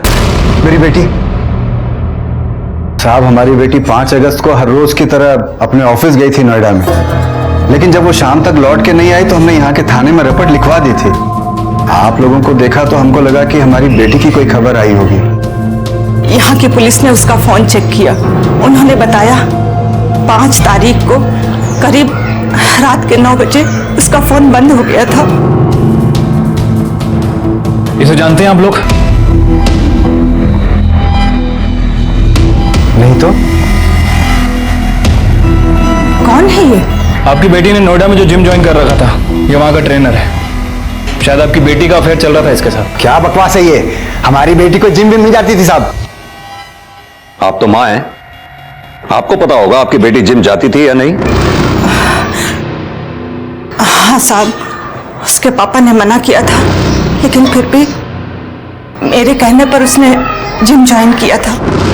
साले, इस घर में हमारी कोई इज्जत है कि नहीं? मना क्या था तुमको? अब भुगतो। शांत हो जाइए, अपनी बेटी के बारे में सोचिए आप लोग। अरे साहब, वही तो सोच रहे हैं। इधर महीना पूरा होने को आया, वही नहीं होगी तो तनख्वाह भी नहीं होगी। कमाल की बात है, यहाँ आपकी बेटी गायब है और आप लोगों को उसकी तनख्वाह की पड़ी है। नहीं साहब, मैं तो बोल रहा था कि दरअसल। सर आप लोग यहाँ पे क्या कर रहे हैं? आपको अगर पूछना ही हो तो उसका साई से जाके पूछिए, उसी ने अगवा किया मेरी बहन को। कौन कसाई? एक ही तो है सर, सोहेल। सर मेरी बहन बहुत भोली है, बस उसकी बातों में आ गई है। तो तुम्हारा कहने का मतलब है कि तुम्हारी बहन परिधि का सोहेल के साथ भी अफेयर चल रहा था? सोहेल भी का क्या मतलब है सर? उसी ने दिमाग खराब करके रखा है मेरी बहन का, पता नहीं क्या उलट सुलट पढ़ा दिया है। दीवानी होगी उसके नाम की। सर आप मेरी बात मानिए, उसी ने छुपा के रखा अपने घर पे मेरी बहन को।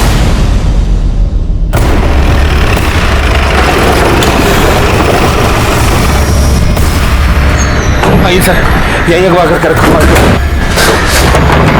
सोहेल! सोहेल! सोहेल कहाँ है? जी क्या हुआ? सोहेल कहाँ है? सर मैंने उसको कोई अगवा उगवा नहीं किया है। सर झूठ बोल रहा है, इसी ने अगवा किया है। एक मिनट शाम, एक मिनट, हमें पूछने दो। परिधि कहाँ है? सर मुझे नहीं पता परिधि कहाँ है। सर प्यार करते हैं हम एक दूसरे से, 1 साल से जानते हैं एक दूसरे को।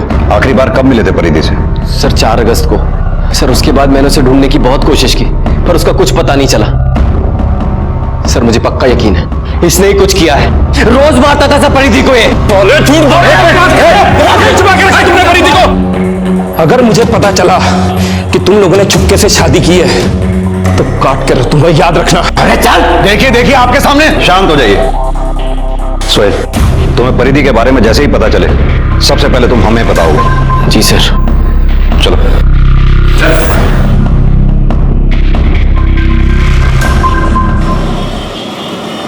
सर मैंने सोहेल और श्याम इन दोनों के फोन और ट्रायंगुलेशन रिकॉर्ड चेक किए हैं और गाजियाबाद पुलिस स्टेशन से परिधि की फाइल भी मंगा ली है। सर परिधि ने हाल फिलहाल में ही प्रशांत से बात करना शुरू किया था। यानी कि परिधि का जिम ज्वाइन करने के बाद? हाँ सर, लेकिन सर अजीब बात है, ये परिधि प्यार सोहेल से करती थी, लेकिन इसका अफेयर प्रशांत के साथ भी चल रहा था। ये भी तो हो सकता है कि परिधि का प्रशांत के साथ अफेयर हो ही ना। अभी जैसे हमने क्लिपिंग में देखा, परिधि के साथ जो कुछ भी हो रहा था वो उसकी मर्जी के खिलाफ हो रहा था। हो सकता है ये बात परिधि से बर्दाश्त ना हुई हो और उसने गुस्से में आकर प्रशांत का कत्ल कर दिया हो। ये बताओ, जब ये कांड हुआ उस वक्त श्याम और सोहेल ये दोनों कहाँ थे? सर फोन और ट्रायंगुलेशन रिकॉर्ड के हिसाब से ये दोनों उस दिन गाजियाबाद में ही थे, लेकिन सर अगर ये दोनों परिधि के साथ नहीं थे तो जो आदमी सीसीटीवी फुटेज में दिखा था वो कौन हो सकता है? सक्सेना, ये भी तो हो सकता है कि ये दोनों क्राइम सीन पे अपने मोबाइल फोन लेकर ही ना गए हों। श्याम अपनी बहन परिधि से बहुत प्यार करता है, बहुत पॉजिटिव है उसके लिए। हो सकता है जब शाम को ये पता लगा हो कि प्रशांत उसकी बहन परिधि को ब्लैकमेल कर रहा है तो श्याम ने परिधि के साथ मिलकर प्रशांत का कत्ल कर दिया हो। सर 4 अगस्त को गाजियाबाद में जिसने गन बेची थी उस गन सप्लायर को हमने पकड़ लिया है। उसे काफी पूछताछ की, लेकिन सर वो कुछ बोल नहीं रहा है। जब डंडा बात करेगा तो सब कुछ बोलेगा। बताता हूँ साहब, बताता हूँ साहब, सब बताता हूँ। हाँ, पिस्तौल मैंने ही बेची थी साहब, मैंने ही बेची थी साहब। फोटो देखा साहब? इसको बेची थी? नहीं साहब, कोई आदमी था साहब। साहब मुझे मत मारो साहब। इनमें से कौन था? हाँ साहब, यही तो था, इसी को तो मैंने पिस्तौल बेची थी साहब। यही था ये साहब, इसको पकड़ो, मुझे मत मारो साहब, मैंने कुछ नहीं किया साहब। सर पिस्तौल क्यों खरीदी थी? बताता हूँ सर। वो पिस्तौल परिधि को देने के लिए खरीदी थी सर। प्रशांत परिधि को ब्लैकमेल कर रहा था।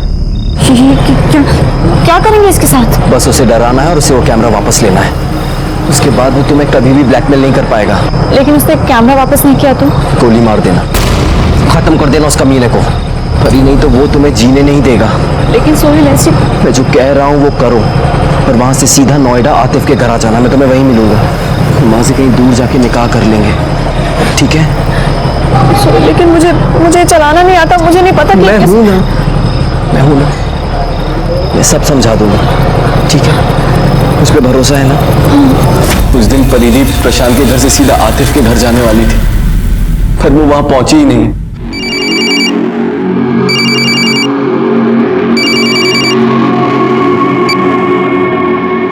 हेलो आतिफ, परिधि आई क्या? नहीं भाई, वो तो अभी तक नहीं आई। अरे हो सकता है तू बाहर गया हो, तेरे पीछे से आई हो। भाई मैं कब से घर पे ही था, अगर वो आती तो पता चल जाता ना। तो परिधि ने प्रशांत को मारा, तू उसके साथ ही था ना? जाहिर सी बात है, अपनी माशूका का बदला लेने उसके साथ ही गया होगा। नहीं सर, मैं अपने घर के पास वाले मार्केट में था। वो गाजियाबाद मार्केट में जो अशवाक का होटल है, मैं वहीं बैठ के परिधि के फोन का इंतजार कर रहा था। आप चाहे तो वहां जाकर पूछ सकते हैं। प्लीज सर, परिधि को ढूंढ दीजिए, पता नहीं वो कहाँ होगी। कहीं उस श्याम ने उसके साथ कुछ कर तो नहीं दिया। सर वो सोहेल सच कह रहा था। रेस्टोरेंट की सीसीटीवी फुटेज चेक की, वो उस दिन वहीं पे था। और सर श्याम के दोस्तों का भी कहना है कि उस दिन श्याम उन्हीं के साथ था। तो फिर आखिर ये परिधि छुप कर कहां बैठी है? हेलो हेलो सर, मैं बंसीलाल शर्मा बोल रहा हूँ। हाँ बंसीलाल जी बोलिए। सर वो नोएडा सेक्टर 63 से फोन आया था थाने से। हाँ सर, उनको एक लाश मिली है सर, उसकी शिनाख्त के लिए बुलाया है। ठीक है, हम वहां पहुंचते हैं। सक्सेना गाड़ी में बैठो।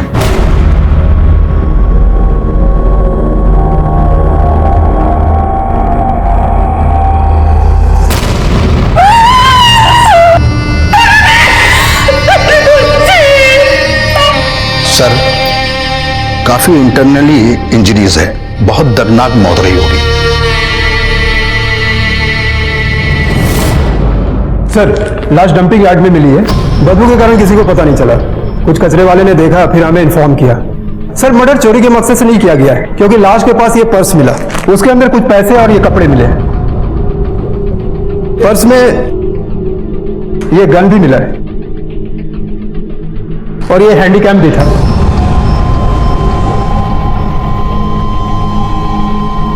इंस्पेक्टर सिंह, आपसे एक रिक्वेस्ट है। दरअसल इस केस पर हम शुरू से काम कर रहे हैं, आप इस केस को हमारे थाने में ट्रांसफर कर दीजिए। सर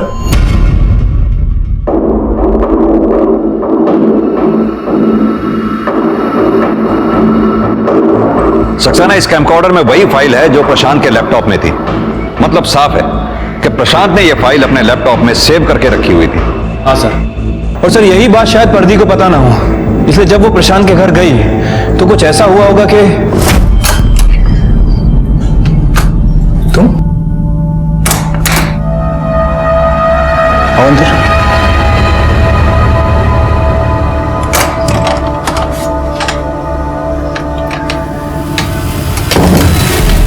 आज अचानक बिना बुलाए कैसे? हाँ, ओ अच्छा अच्छा, तो मोहतरमा को हमारी आदत पड़ गई है। तो क्या कर रहा है? मन कर रहा है बात करने का? हाँ? चले अंदर। हाँ? बोल क्या मन कर रहा है? मुझे वो हैंडीकैम चाहिए, वरना गोली मार दूंगी। तेरा दिमाग खराब हो गया? जल्दी कर, निकाल हैंडीकैम। चल जाएगी असली बंदूक है। निकाल, वरना चला दूंगी गोली। पीछे पहले हैंडीकैम निकाल। दे रहा हूं यार। ये ले, जल्दी कर। ये ले। शायद परिधि को यह लगा हो कैमकॉर्डर में जो फाइल है उसके अलावा उसकी कोई दूसरी कॉपी हो ही ना, इसलिए परिधि उस कैमकॉर्डर को लेकर जैसे ही भागी किसी ने उसका पीछा किया।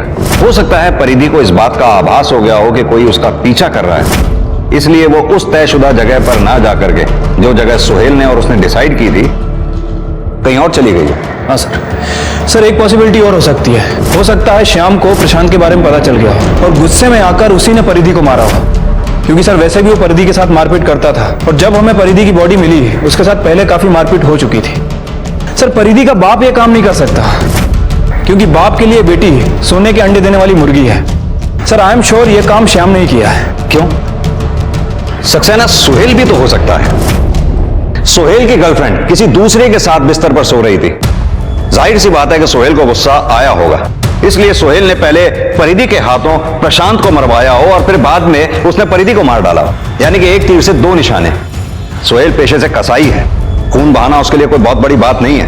और वैसे भी सोहेल के माँ बाप भी तो परिधि को पसंद नहीं करते थे। अब सक्सेना, सवाल यह उठता है कि सीसीटीवी फुटेज में परिधि के साथ जो तीसरा आदमी दिख रहा है, वो तीसरा आदमी कौन है?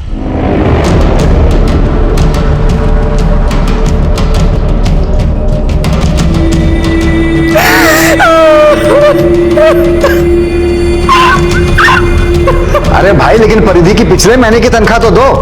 हाँ, पिछले महीने तो जिंदा थी ना, और कौन सा पैसा मांग रहा हूं? अरे तुम परेशान हो रहे हो कि हम बार बार फोन कर करके तुमको परेशान हो रहे हैं? पुलिस ने प्रशांत के खूनी का, लेकिन अब उन्हें यह पता करना था कि आखिर प्रशांत के खूनी का खून किसने किया था। इस बीच परिधि की पोस्टमार्टम रिपोर्ट आई, जिसने पुलिस की जांच की दिशा बदल कर रख दी। सर रिपोर्ट के हिसाब से उसके साथ काफी मारपीट की गई थी, बॉडी पे जगह जगह फ्रैक्चर है और सर मौत मारपीट करने की वजह से हुई है। और सर ये देखिए, उसके नेल्स में हमें किसी की स्किन के ट्रेसेस मिले हैं। सक्सेना, परिधि का डीएनए करवाओ, उसका डीएनए श्याम, सोहेल और परिधि के बाप बंसीलाल तक का डीएनए मैच करवाओ। ठीक है सर। सर, परिधि के नेल्स के अंदर जो स्किन के ट्रेसेस मिले थे उसकी डीएनए रिपोर्ट आ गई है। सर, वो डीएनए उनमें से किसी से भी मैच नहीं कर रहा है, लेकिन प्रशांत से थोड़ा थोड़ा मैच करता है। प्रशांत से? लेकिन प्रशांत तो मर चुका है। सक्सेना, ये डीएनए अगर प्रशांत के डीएनए से 100% मैच होता तो प्रशांत का हो सकता था। अगर थोड़ा थोड़ा मैच कर रहा है तो हो सकता है या तो प्रशांत के किसी नजदीकी रिश्तेदार का हो या किसी ब्लड रिलेटिव का। एक काम करते हैं, प्रशांत जिस सोसाइटी में रहता था उसकी फुटेज दोबारा से चेक करते हैं, क्योंकि अभी तक हमने जितनी भी सीसीटीवी फुटेज देखी है वो रात की थी। अब यह पता करना होगा कि दिन में प्रशांत के घर में कौन कौन आया था। एक मिनट पॉज करो। ये देखा सक्सेना, ये उस दिन 2 बजे सोसाइटी में आया था। प्रशांत तेरा सगा भाई था ना? जी सर, बिल्कुल। टी शर्ट उतार। क्या मतलब सर? सक्सेना, मतलब तेरी टी शर्ट उतार। क्या सर? टी शर्ट उतार। सर क्या? अरे सर नहीं सर, सर कुछ नहीं है सर। ये निशान कैसा है? सर वो गिर गया था सर, चोट लग गई। गिर गया था? सर परिधि के नाखून में तेरी स्किन के ट्रेसेस मिले। अब सीधी तरह से बता दे, वरना इतना मारूंगा कि याद रखेगा। क्या बोल रहे हैं सर? लाल, अभी समझ में आ जाएगा। प्ले कर।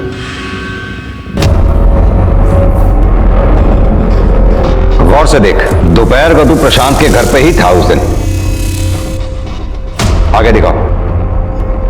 ये प्रशांत की सोसाइटी से बाहर निकलते हुए जिस लड़के ने टोपी पहनी हुई है तू ही था ना?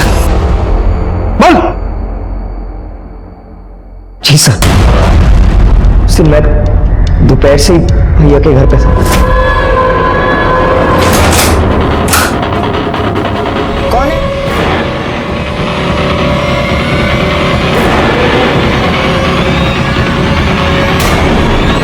और रुक!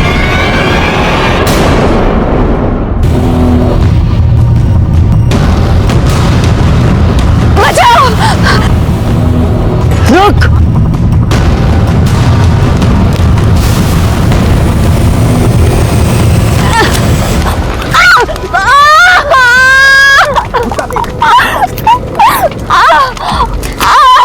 बाद में जब गुस्सा शांत हुआ तो अपनी गलती का एहसास हुआ।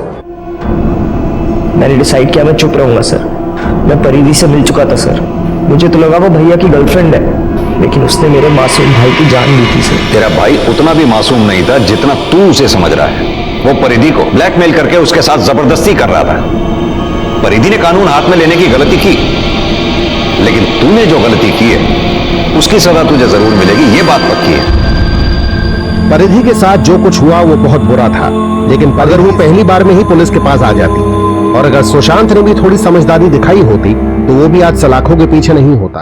क्राइम पेट्रोल के ऐसे ही मजेदार एपिसोड्स देखने के लिए हमारे चैनल को सब्सक्राइब करें